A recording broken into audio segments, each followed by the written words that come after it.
tu saoules une femme quand tu lui parles, c'est qu'il y a de fortes chances que ce soit à cause de tes tics de langage. Mais voilà. Hein. Donc Des tics dont tu ne prends même pas conscience, c'est pourquoi je vais te donner 7 tics de langage qui reviennent le plus souvent et que tu fais très certainement, mais que tu pourras corriger après cette vidéo.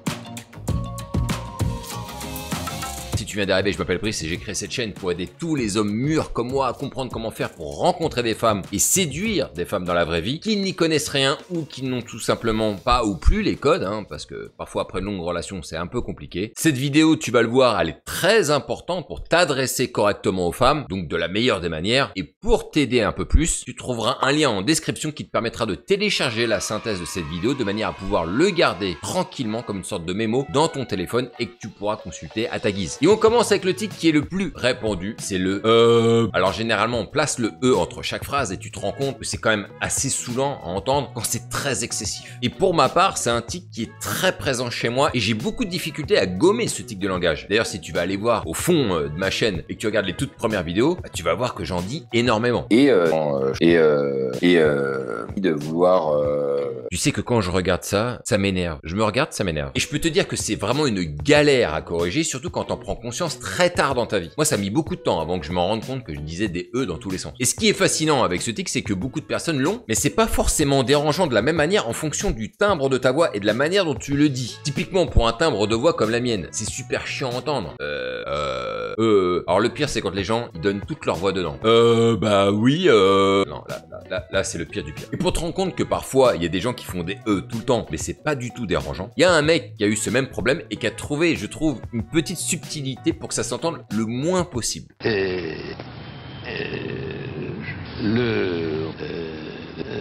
C'est aussi... Et tu vois qu'il le fait systématiquement, mais il arrive à le contenir en baissant le volume de son pour que ce soit le moins perceptible possible. Et d'ailleurs, pour progresser sur ma propre communication, je m'appuie pas mal sur la manière dont les politiques parlent parce qu'ils ont un truc que nous, on n'a pas. Tu me diras si je me trompe, mais à mon avis, je me trompe pas. C'est que pour la plupart, ils s'offrent des conseillers en communication pour progresser sur leur élocution. Et du coup, on peut s'appuyer sur leurs résultats pour gommer nos satanés tics de langage. Tu peux aussi remplacer le par des C'est un bruit qui est beaucoup plus réduit et que j'ai vu très souvent chez les anglo-saxons. Et quelque part, bah ça passe mieux et c'est moins bruyant. C'est donc une bonne technique que je te donne là. Oui, tu changes ton par et tu verras que ce sera plus simple. Maintenant, le plus gros problème avec les c'est l'image que tu renvoies en l'utilisant tout le temps. Ça donne l'image d'une personne qui cherche en permanence à exprimer sa pensée et qui galère à le faire. Du coup, ça ennuie ton auditeur, ça saoule d'entendre tout le temps ce son se répéter inlassablement et systématiquement. Et pour quelqu'un de vif comme moi, quand je rencontre une personne comme ça qui dit très souvent des j'ai très souvent envie de finir ses phrases pour stopper l'agonie. J'en ai marre qui cherche tout le temps à savoir quoi dire. J'ai connu un gars au boulot qui disait des trucs super intéressants, c'était super pertinent, il avait une bonne culture et tout, mais on l'écoutait plus au bout d'un moment parce que il prenait trop de temps à expliquer quelque chose et en mettant des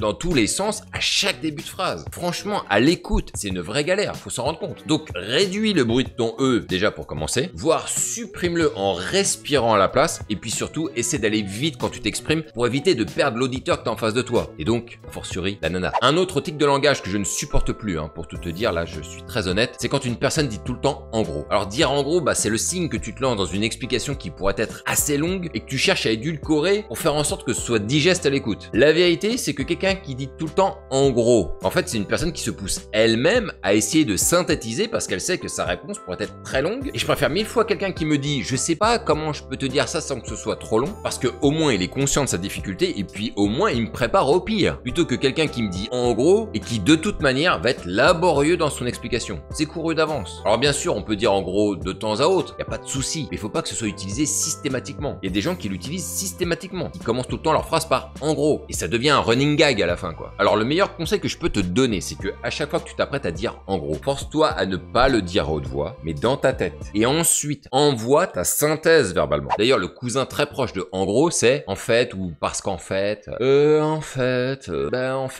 et utiliser en fait de manière excessive, ça peut donner l'impression que tu te corriges constamment ou que tu n'es pas du tout sûr de ce que tu dis. Alors ce tic, il provient du même problème que en gros, qui relève lui aussi un problème de synthétisation. Et c'est un tic qui est très difficile à gommer parce qu'il peut être utilisé à toutes les sauces. Ah, c'est un virus. Et écoute bien les gens parler et tu vas halluciner du nombre de personnes qui commencent toutes leurs phrases par en fait. Il y a des gens qui ne savent pas commencer une phrase par autre chose que en fait. Et je dirais même que c'est encore pire que en gros parce que les possibilités d'utilisation sont infinies. Tu vois bien l'excès dans lequel on peut entrer avec ce putain de en fait là. Ouh, ça m'énerve là, ça m'énerve. Ah, je suis en train de perdre mon sang-froid là. Qu'est-ce qui m'arrive? Et pour tout te dire, moi aussi j'ai ce problème qui est en train de se régler, on va dire à hauteur de 70%. Et c'est pas simple du tout parce que tu dois remettre en question toute ta façon de t'exprimer le jour où t'en prends conscience. Une fois que t'as mis le doigt dessus, tu te rends compte toi-même de ce que tu fais. Tu deviens fou, tu perds les pédales, tu te mets à pleurer la nuit. Et j'ai bien vu la difficulté de gommer ça déjà avec les tout petits. Comme par exemple avec ma gosse qui n'arrête pas de le dire aussi. Et du coup maintenant que je lui prends la tête, ça y est, elle commence à freiner. Elle a un mal de chien à corriger ce tic de langage. Et j'ose le dire les gars, en fait, est le poison de notre société. Tiens, en parlant de poison, ça n'a rien à voir mais c'était pour essayer de faire une transition. Mais j'ai pas trouvé un lien. Il y a aussi comme tic de langage horrible, c'est le tu vois ce que je veux dire. Tu regarderas bien, généralement les personnes qui disent ça sont les personnes qui ont un mal de chien à s'exprimer clairement. C'est généralement assez confus, mal structuré, mal formulé et c'est pas toujours français d'ailleurs. Tu vois ce que je veux dire? Comme c'est généralement difficile à comprendre et qu'ils se rendent compte eux-mêmes que les personnes qu'ils ont en face d'eux sont pas certains de capter ce qu'ils sont en train de dire, alors ils finissent par un tu vois ce que je veux dire, un peu comme une sorte de validation. Ce que je t'encourage à faire, c'était du genre à dire tout le temps tu vois ce que je veux dire. C'est de faire un travail de clarification en utilisant le plus possible des mots précis pour que ta parole soit la plus claire possible. Ce qu'il faut que tu comprennes, c'est qu'il faut absolument que quand tu parles de quelque chose, que ça laisse le moins de place possible à l'interprétation ou à l'incompréhension. Pose-toi toujours la question de savoir si quand tu parles, si c'est assez clair, la clarté. Et on va se dire les choses les gars, droit dans les yeux. Quand on ne s'exprime pas clairement, c'est qu'on a généralement un problème de vocabulaire. Oui les gars, oui. Alors un autre tic de langage, et celui-là je l'aime bien, c'est quand on commence toujours par genre ceci, genre cela.